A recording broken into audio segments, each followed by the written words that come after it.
สาธุชนทั้งหลายผู้มีจิตศรัทธามาถวายกองทุนนิตยพัฒน์ครั้งที่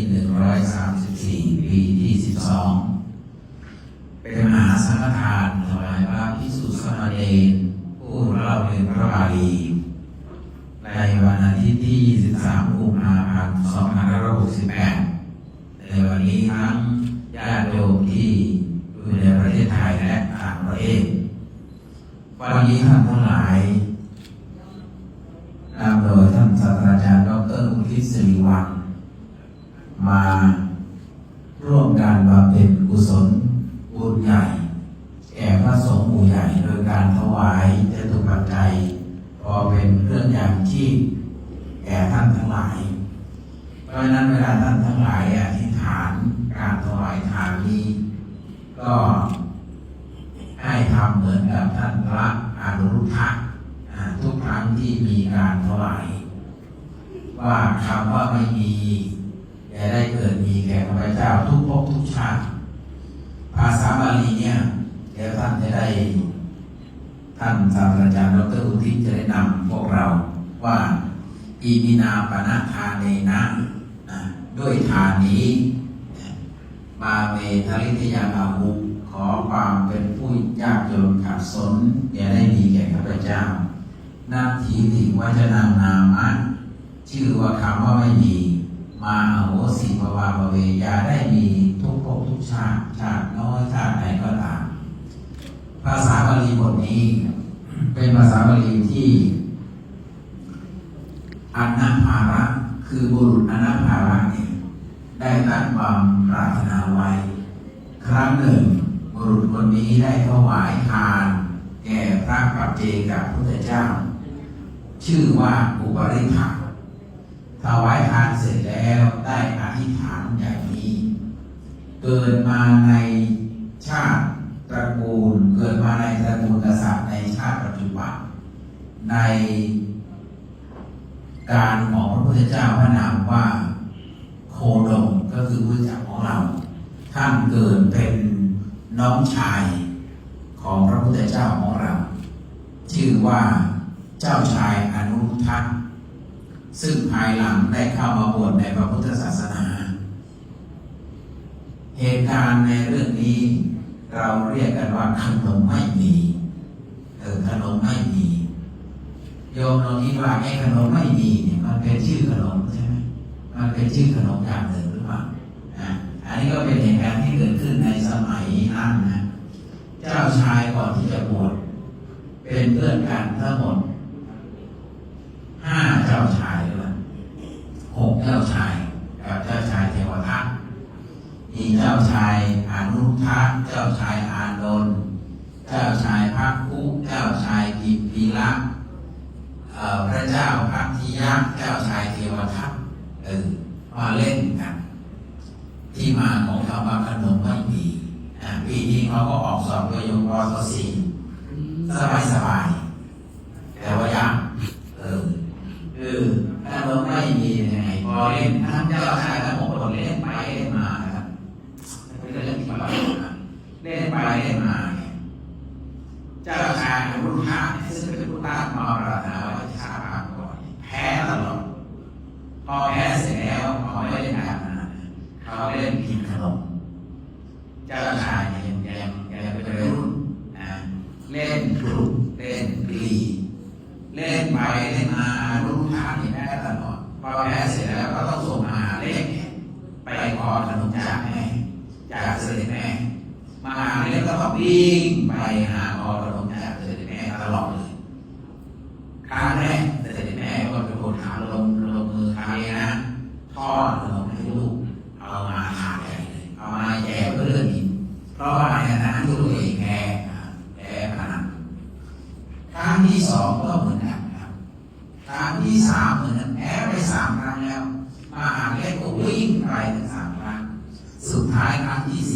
4แพ้อีกคราวนี้แม่ก็ฉุนมันโมโหเลยลูกเราทำไมเล่นก็ไม่ได้เรื่องแล้วก็แพ้ก็ตลอดเลยแม่ก็หันไปดูครัววันนี้แป้งที่จะท อดขนมมันก็หมดไปแล้วแม่ก็บอกมหาเล็กว่าเธอไปทูลลูกชายของเรานะว่าขนมไม่มีขนมไม่มีมหาเล็กวิ่งไปจนถึงลานเล่นถูกเลยไปทูลเจ้าชายทั้งหกคนว่าเจ้าชายรุ่งทักร้องทั้งเจ้าชายหกคนว่าเสด็จแม่ถูกกล่าวว่าขนมไม่มีพะยะค่ะเจ้าชายอนุทักฟังแล้วอึ้งเฮ้ยขนมไม่มีเว้ยแกไปเอาขนมไม่มีนะมาเจ้าชายคิดว่าไอ้ขนมไม่มีนะเป็นชื่อขนมแบบประหลาดอย่างหนึ่งเลยนะแม่พอไปถึงแม่เสด็จแม่ก็แม่เกาหัวลูกกูทำไมโง่ขนาดนี้วันนี้แม่ขนมไม่มียังไม่ดูเลยเอาเหรอทำยังไงจะให้ลูกตัวเองรู้ว่าขนมไม่มีทำยังไงแม่ก็เลยเอาถาดทองเอาเปล่าเนี่ยนะถาดทองนี่นะเอามาเสร็จแล้วก็เอาฝาครอบในถาดทองไม่มีอะไรเลยแกมาเล็กเอาไปให้ลูกฉันดูนี่แหละขนมไม่มีเปิดมาก็จะรู้อีกนะเล็กก็แบกถาดไปว่าจะถึงว่าเล่นจุดมันก็ใช้เวลาพอสมควรทีนี้บุญญาธิการของพระรุ่งทักหรือเจ้าชายรุ่งทักเทวดาที่รักษาเมืองเทวดารักษาเมืองภาษาบาลีท่านใช้นักรักปริคาหิกานะครับปริคาหิกาเทวดารักษาเมืองเราต้องช่วยแล้วเพราะท่านนี้ได้ปรารถนาอย่างแรงกล้าได้มี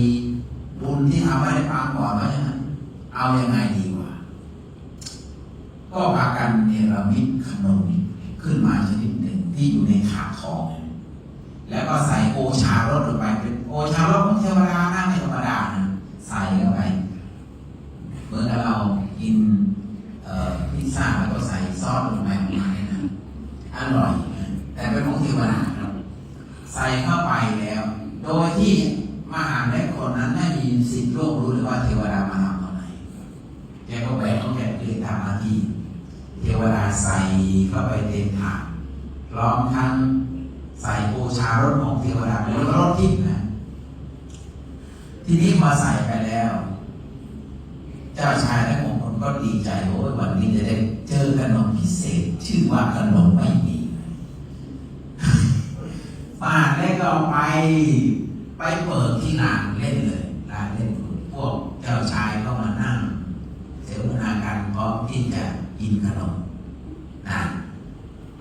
พอเปิดออกมาท่านเห็นโยมทั้งหลายเปิดออกมานี่ท่านพรรณนาไว้ว่ากลิ่นขนมที่มันตั้งปรกทั้งพระนครคือหมายความว่าชาวเมืองทั้งหมดได้กลิ่นขนมมีกลิ่นอานุภาพขนาดนั้นทีนี้ยังไม่พอนะกลิ่นยังไม่พอพอร่วมกันตักชิ้นขนมออกมาพอแค่ใส่เข้าไปในปากมันซาบเข้าไปในปากถึงกระดูกเลยอร่อยมากเจ้าชายว่ากันเสวยขนมจนหมดครับขนมไม่มีวันนี้อร่อยกว่าทุกวันนี่หรือมันชื่อว่าขนมไม่มีวะเสร็จแล้วพอเล่นเสร็จเจ้าชายอนุทักแทนที่จะอร่อยเพื่อนเนี่ยอร่อยหมดเพื่อนนี่มีแฮปปี้แล้วนะแต่เจ้าชายอนุทักรู้สึกขัดเคืองใจเสียใจรีบกลับไปวังไปหาเสด็จแม่พร้อมทั้งโวยวายเล็กน้อยว่าเสด็จแม่ไม่รักฉันหรือทำไมล่ะลูกทำไมแม่รักลูกเหมือนกับแก้วตาดวงใจท่านเรียกว่าแม่รักลูกเหมือนกับคนที่มีในตาข้างเดียวนะตาของคนที่มีตาข้างเดียวต้องรักษาตาข้างหนึ่งดีแม่รักลูกประดุจหัวใจของแม่ทีเดียวทำไมถึงพูดอย่างนั้นล่ะถ้าแม่รักลูกแม่ทำ ำไมไม่ทอดขนมไม่มีให้ฉันกินตั้งแต่ต้นเพิ่งทอดวันนี้เองเพราะฉะนั้นแม่ไม่ทำถูกแล้วแม่ก็เลยอธิบายจนลูกก็ไม่ฟังแล้วแสดงให้เห็นว่าลูกเรามีอะไรประหลาดแม่เดี๋ยวแม่ทอดให้กินทุกวันเลยจากนี้ไปเสร็จแล้วแม่ก็ไปแอบถามในอาหารเล็กที่มันเอาขนมไปเลยแค่เอาลูกอะไรเอาขนมมาให้เอาขนมอะไรไปให้ลูกกินวะก็เอาขนมไม่มีนะแกเปิดบริษัทหรือเปล่าว่ามีอะไรโอ้โหพระแม่เจ้าถาดนั้นมันหอมหวนเหลือเกินขนมอะไรก็ไม่รู้แต่ว่าข้าวกระหม่อมไม่เคยเห็นมาก่อนเลยแต่เราเนี่ยว่าอย่างนั้นแม่ก็เลยไม่รู้จะพูดอะไรเราโมแรงลูกกูมันแน่ว่ะนะมันต้องมีบุญมากเพราะฉะนั้นทานมันไม่ขนมไม่เต็มทานเองแม่ก็เลยตัดสินใจโอ้ลูกมีบุญขนาดนี้ความเป็นจริงก็คือลูกท่านได้ตามความปรารถนามาแล้วว่าขนมคำว่าไม่มีจะได้เกิดมีในชีวิตของพระพุทธเจ้าคืออยากอะไรอยากได้อะไรต้องมีคนเนรมิตให้ต้องมีคนหามาให้นะนี่คือในชีวิตของพระอนุรุทธะแม้แต่เรื่องข้าวเกิดที่ไหนเขายังไม่รู้เลยนะเขาตั้งประเด็นไปเถียงกันนะเจ้าอนุรุทธะนี่เลยบอกข้าวเกิดที่ไหนเจ้าชายพระพิยะบอกว่าข้าวเกิดในยุคเจ้าชายยิมพีระบอกว่าข้าวเกิดในหม้อสีข้าวต้องเกิดในหม้อแต่เจ้าชายพุทธะบอกว่าไม่ได้ท่านทุกสองท่านไม่รู้สึกอย่างข้าวต้องเกิดในถาดทองเหมือนขนมไม่มีใช่ไหมสุดท้ายก็ไม่มีใครรู้ท่านตั้งประเด็นว่าคนที่ไม่รู้เรื่องแบบนี้จะไปบวชในศาสนาได้อย่างไรแต่สุดท้ายเจ้าชายทั้งหมดไปบวชในศาสนาและเป็นพระอรหันต์ทั้งหมดในรับการยกย่องเจ้าชายอนุรุทธะเป็นพระมหาเถระอายุ120 ปีเป็นพระมหาเถระรูปหนึ่งในขณะที่พระสัมมาสัมพุทธเจ้าเราปรินิพพานมีพระอานนท์มีพระอนุรุทธะมีพระมหากัสสปะพวกนี้ท่านอยู่หลังพุทธกาลเสร็จแล้วนี่คือบุญของท่านและรับการยกย่องจากพระเจ้าว่าท่านเป็นยอดของพระภิกษุผู้รับการยกย่องว่าเป็นผู้มีทิพยจักษุญาณนี่แหละเพราะอานุภาพของขนมไม่มีแหละ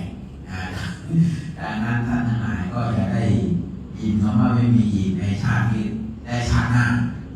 อยากได้อะไรก็ได้เหมือนพระอนุรุทธะนี่นะวันนี้ท่านทั้งหลายได้มาสนับสนุน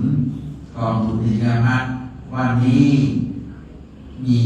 18 คณะเหมือนเดิม18 คณะเหมือนเดิมก็จะได้